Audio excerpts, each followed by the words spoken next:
স্থান অর্জনকারী আব্দুল্লাহ, দ্বিতীয় স্থান অর্জনকারী মোশাররফ হোসেন। এখন বেলুন খেলায় প্রথম স্থান অর্জনকারী আরাফাত হোসেন রাব্বিকে পুরস্কার তুলে দিবেন আমাদের ওই যে হাজী সাহেব তুলে দিবেন। হ্যাঁ, হাজী সাহেব আরাফাত, সবাই বলে মাশাআল্লাহ মাশাআল্লাহ। এই পর্যায়ে দ্বিতীয় স্থান বেলুন খেলায় দ্বিতীয় স্থান অর্জনকারীকে পুরস্কার তুলে দিবেন আমাদের যে মাস্টার সাহেব, সভাপতি সাহেব, হ্যাঁ আব্দুল্লাহ। মাশাআল্লাহ মাশাআল্লাহ, সবাই বলি মাশাআল্লাহ। বেলুন খেলায় এই পর্যায়ে তৃতীয় স্থান অর্জনকারীকে পুরস্কার তুলে দিবেন দাদা হুজুর, হ্যাঁ মোশাররফ, তৃতীয় স্থান। সবাই বলি মাশাআল্লাহ মাশাআল্লাহ।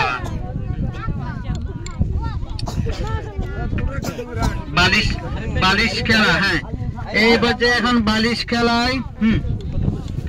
বালিশ খেলায় প্রথম পুরস্কার বিজয়ী মারিয়া আক্তারকে পুরস্কার তুলে দিচ্ছেন আমাদের ডাক্তার সাহেব ও দাদা হুজুর। মাশাআল্লাহ। বালিশ খেলায় দ্বিতীয় স্থান অর্জনকারী নিহাকে পুরস্কার তুলে দিবেন আমাদের ওই যে বড় ভাই শাহিন ভাই। নিহা কই? নিহা এই যে মাশাআল্লাহ, বুদ্ধিমান, অনেক বুদ্ধিমান, অল্পের জন্য প্রথম। মাশাআল্লাহ মাশাআল্লাহ। বালিশ খেলায় তৃতীয় স্থান অর্জনকারীকে পুরস্কার তুলে দিবেন হ্যাঁ সাদিয়া। ইসমাইল সাহেব তুলে দেন না, ইসমাইল সাহেব তুলে দেন কই? যে ছবি, সবাই বলি মাশাআল্লাহ।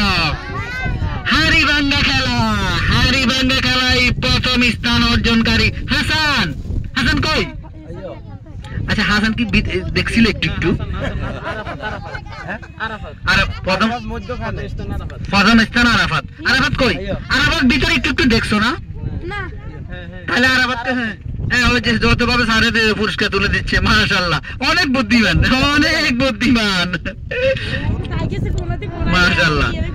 হাড়িভাঙ্গা খেলায় দ্বিতীয় স্থান অর্জনকারী হাসান কই? দেন ওই সভাপতি হাত থেকে দ্বিতীয় স্থান অর্জনকারী পুরস্কার নিচ্ছেন হাড়িভাঙ্গা খেলায়। মাশাআল্লাহ। হাড়িভাঙ্গা খেলায় তৃতীয় স্থান অর্জনকারী তামান্নাকে ওই যে ম্যানেজার সাহেব ওই যে তুলে দেন। হ্যাঁ দেন মাশাআল্লাহ, দেন মাশাআল্লাহ। তাহলে এই পর্যায়ে আমাদের পুরস্কার বিতরণী খেলা শেষ। আমরা এখন মোটামুটি যাওয়ার প্রস্তুতি নিচ্ছি। তাহলে সবাই একটু কি হয় যে